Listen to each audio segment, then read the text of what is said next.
깨달음, 대체 어떻게 얻을 수 있는 걸까요? 오늘은요, 붓다께서 직접 자신의 목소리로 들려주는 그 험난하고도 위대한 여정을 한번 따라가 보려고 합니다. 바로 상가라와 경에 담긴 이야기인데요. 한 인간이 진리를 찾아 떠났던 아마 역사상 가장 위대한 탐구의 기록이라고 할 수 있겠습니다. 근데 여러분, 재밌는 게 뭔지 아세요? 이 이야기의 주인공이 처음부터 붓다가 아니라는 거예요. 이야기는 상가라와라는 아주 박식한 브라우마나, 뭐랄까, 좀 냉소적인 지식인이죠. 이 사람으로부터 시작됩니다. 그는 도대체 사람들이 왜 저 머리 깎은 수행자를 저렇게까지 칭송하는지 그걸 도무지 이해할 수가 없었던 거죠. 그래서 이 상가라와가 어떻게 하냐면 붓다를 직접 찾아갑니다. 그리고는 아주 당돌하게 따져 묻죠. 당신이 최상의 지혜를 얻었다고 하는데 그 근거가 대체 뭡니까? 하고요. 바로 이 도발적인 질문 때문에 붓다께서는 자신의 모든 것을 걸었던 그 치열한 진리 탐구의 과정을 직접 들려주게 되는데요. 자, 지금부터 그 엄청난 이야기가 시작됩니다. 자, 이제 붓다의 이야기, 그 진리를 향한 여정의 첫걸음부터 함께 따라가 보시죠. 붓다는 젊은 시절 이런 생각을 했다고 합니다. 가정생활은 답답하고 먼지 쌓인 길과 같고 출가는 마치 저 넓은 허공과 같다. 이 말에 모든 게 담겨 있죠. 그러니까 이 세속적인 삶 속에서는 결코 완전한 자유를 찾을 수 없다는 걸 아주 뼈저리게 느꼈던 겁니다. 그래서 결심하죠. 이 모든 걸 뒤로 하고 떠나기로요. 아니, 한번 상상해 보세요. 한창 젊고 정말 혈기왕성한 나이에 부모님은 눈물을 팡팡 쏟으면서 말리는데 그걸 뿌리치고 떠나는 거예요. 스스로 머리와 수염을 깎고 이 황토색 가사 한 벌만 걸친 채로요. 오직 선, 즉 궁극적인 좋음을 찾기 위해서 집 없는 방랑자가 된 거죠. 이게 얼마나 큰 결심이고 또 얼마나 인간적인 고뇌가 담긴 선택이었을까요? 그렇게 집을 나선 그가 가장 먼저 한 일은 바로 스승을 찾아 나서는 것이었습니다. 당시 최고의 현자들이라면 분명 답을 알고 있을 거라고 생각했던 거죠. 그래서 만난 스승이 바로 알라라 칼라마와 우타카 라마푸타, 이 두 사람이었습니다. 당대 최고의 명상가들이었죠. 첫 스승 알라라 칼라마에게서는 무소유처, 그러니까 물질이라는 개념 자체가 완전히 사라지는 그런 경지를 되었고요. 두 번째 스승 우타카 라마푸타에게서는 그보다 더 높은 비상비비상처, 즉 인식이 있는 것도 아니고 없는 것도 아닌 그런 미묘한 경지를 배웠습니다. 놀라운 건 뭐냐면 이걸 배우자마자 그냥 바로 통달해버렸다는 거예요.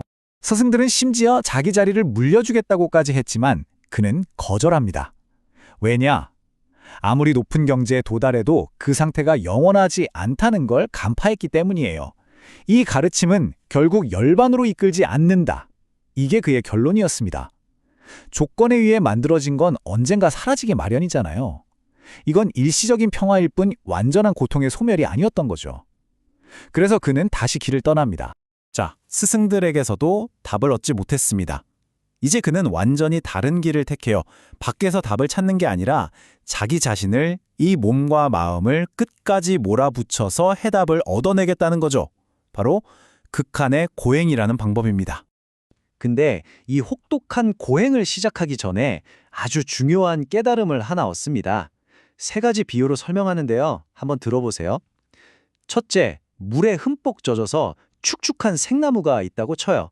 이걸로 불을 피울 수 있을까요? 안 되죠. 이건 감각적 욕망에 푹 빠져있는 마음을 뜻합니다. 그럼 두 번째, 이번엔 나무가 물속에 있진 않고 마른 땅 위에 있어요. 근데 나무 자체가 아직 물기를 머금은 생나무예요. 이걸로는 불을 피울 수 있을까요? 이것도 안 되죠. 욕망에서 벗어나 수행은 하고 있지만 마음속에 아직 욕망의 습기가 남아있는 상태를 말하는 겁니다. 자, 그럼 마지막 세 번째. 마른 땅 위에 바싹 마른 장작이 놓여 있습니다. 이걸로는 불을 피울 수 있죠? 바로 이겁니다. 몸이 감각적 쾌락에서 벗어나 있고 마음 또한 욕망의 습기에서 완전히 벗어나 있어야만 비로소 지혜의 불꽃을 피울 수 있다는 거예요. 이 통찰을 얻고 나서야 그는 본격적인 수행에 들어갑니다. 마음의 준비가 끝난 거죠. 이제 그는 정말 우리가 상상하기조차 힘든 그런 끔찍한 고행을 시작합니다. 그 결과 몸은 말 그대로 피골이 상접하게 됩니다. 경전에는 등뼈가 밧줄처럼 울퉁불퉁해지고 갈비뼈는 무너진 집 석가래처럼 드러났다고 묘사돼요. 눈은 동굴처럼 푹 꺼져버렸고요. 정말 죽음의 문턱까지 자기 자신을 몰아붙인 겁니다. 육체의 고통을 이겨내야만 정신적인 해방이 온다고 믿었던 거죠. 그렇게 무려 6년입니다. 6년간의 고행 끝에 정말 죽기 직전에 이르러서야 그는 마침내 가장 중요한 깨달음을 얻게 됩니다. 그가 내린 결론은 이거였습니다. 내가 이토록 혹독하고 끔찍한 고행을 했는데도 인간의 수준을 넘어선 어떤 경지도 성취하지 못했다. 한마디로 이건 아니라는 거죠. 몸을 괴롭히는 것도 쾌락에 빠지는 것만큼이나 아무 의미 없는 짓이라는 걸 깨달은 겁니다. 분명 다른 길이 있을 거라고 생각했죠. 생각해보면 그는 이제 인생의 양극단을 다 경험해본 셈입니다. 왕자로서 누렸던 감각적 쾌락의 끝, 그리고 수행자로서 겪었던 육체적 고통의 끝. 그런데 이 두 가지 길 모두가 결국엔 막다른 길이었던 거죠. 바로 그 순간 그의 머릿속에 아주 오래된 기억 하나가 섬광처럼 스쳐 지나갑니다. 바로 어린 시절 잠무나무 아래에 앉아 있었는데 억지로 노력하지 않았는데도 아주 자연스럽게 기쁘고 평온한 명상 상태에 들었던 기억이에요. 그는 문득 생각합니다. 혹시 저 즐거움을 두려워할 필요가 없는 거 아닐까? 저게 바로 그 길일지도 몰라. 하지만 그 길을 가려면 일단 몸이 버텨줘야 하잖아요? 이렇게 피골이 상접한 상태로는 아무것도 할 수 없었죠. 그래서 그는 다시 음식을 먹고 기력을 회복하기로 결심합니다. 이 모습을 본 5명의 동료 수행자들은 어떻게 반응했을까요? 타락했다고 비난하면서 그를 떠나버립니다. 이제 그는 정말로 완벽하게 혼자가 된 겁니다. 하지만 그는 흔들리지 않았습니다. 기력을 회복한 뒤 한 나무 아래에 자리를 잡고 앉아 깊은 명상에 들어갔습니다. 그리고 다짐하죠. 이 자리에서 궁극의 진리를 깨닫기 전에는 차라리 내 몸이 말라 비틀어질지언정 결코 일어나지 않겠다. 그리고 바로 그날 밤 모든 것이 일어납니다. 그의 지혜가 3단계를 거쳐 완성되는데요. 먼저 초저녁에는 자신의 셀 수 없이 많은 과거의 삶들을 전부 기억해냅니다. 그리고 한밤중에는 이 세상의 모든 존재들이 자기가 지은 업에 따라서 어떻게 죽고 태어나는지를 환히 꿰뚫어 보게 되죠. 그리고 마침내 동이 터올 무렵 모든 괴로움이 왜 생겨나고 어떻게 하면 그것을 완전히 없앨 수 있는지 그 근본 원리와 방법을 깨닫게 됩니다.